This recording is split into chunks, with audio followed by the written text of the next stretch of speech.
Attorney General Merrick Garland has vowed to keep politics out of the Justice Department. It's not always easy to do. Since taking his oath in March, Mr. Garland has reversed many of the DOJ policies implemented during the Trump administration. Some critics of the former president argue his Justice Department was improperly politicized.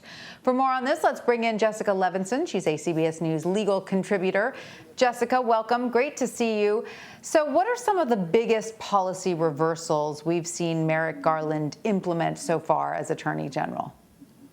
So I'll absolutely get to the policy reversals, but as you said in the introduction, I think the biggest change actually that Merrick Garland wants to make is in how we view the Department of Justice. I think the biggest thing he wants to do is show the American people that this department can be an independent agency, that it can be a place where, regardless of who the president is and who he knows and what his associates do, that this is a place where it's a federal department that works for the American people. You know, in terms of you asked me about specific policy reversals.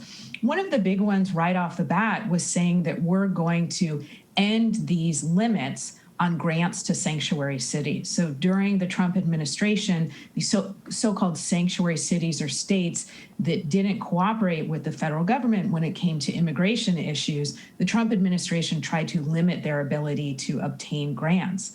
Another big change was to revive these so-called consent decrees. Consent decrees is a tool the Department of Justice can use to ensure that police departments will reform. Police departments that have a pattern and practice, for instance, of discrimination, will implement reforms. And this obviously is also not just a policy reversal, but it's on the top of Merrick Garland's agenda in terms of looking at police departments throughout the nation.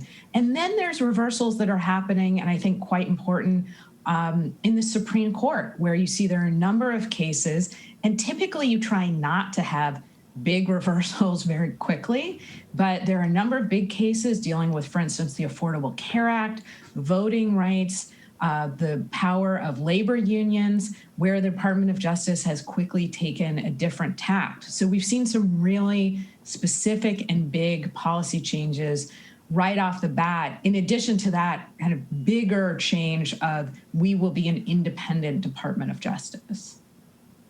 Right, which, as you point out, is in some ways also a matter of optics. You know, as you know, the Department of Justice under the Trump administration was often accused of being improperly politicized.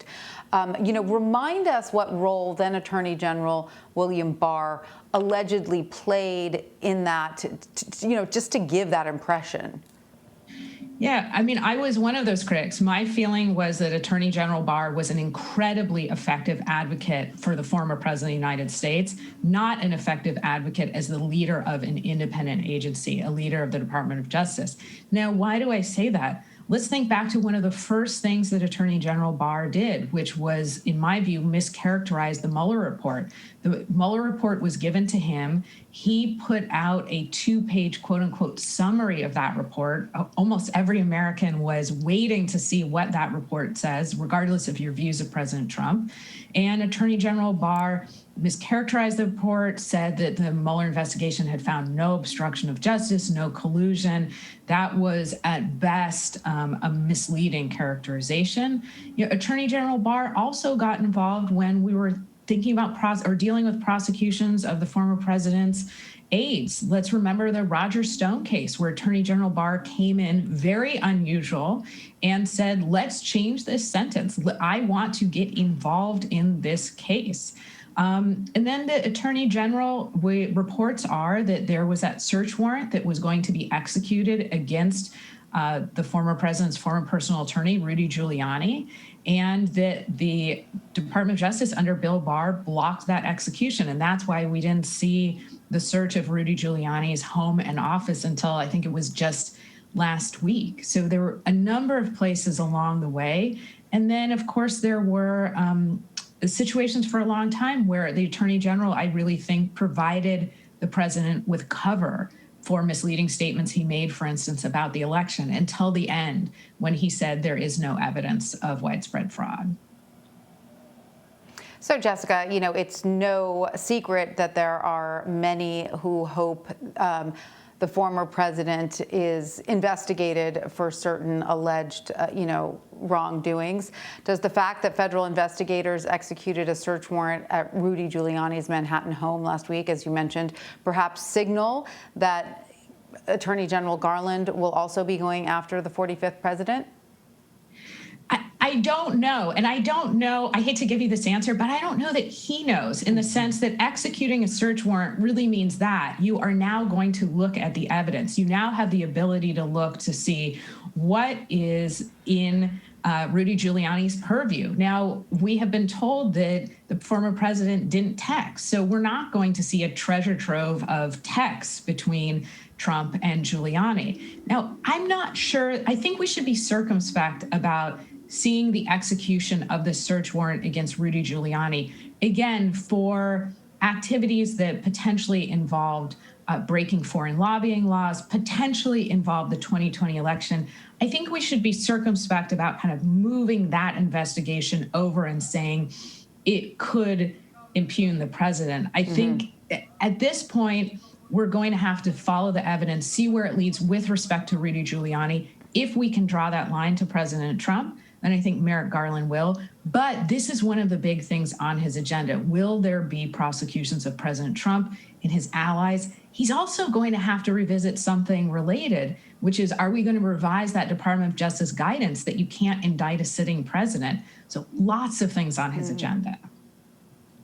Absolutely. And another one that he'll be facing pretty soon, which will, be a test of one sort or another, when the DOJ announces its decision on whether to charge Hunter Biden or not. I mean, you will recall, of course, President Biden's son's finances are under investigation.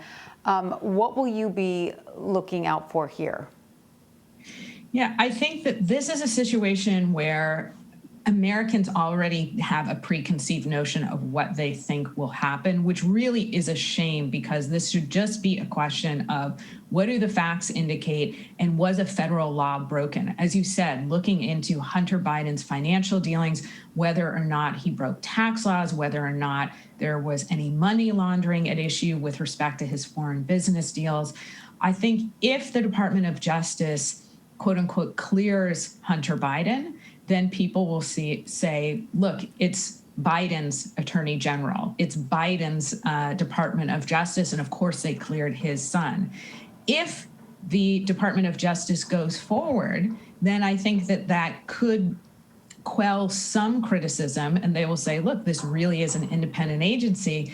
But what people have to remember is thus far, there hasn't been concrete evidence of wrongdoing. So if the Department of Justice concludes a federal law was not broken here, they do, as I said, run that risk of looking like they're not truly independent.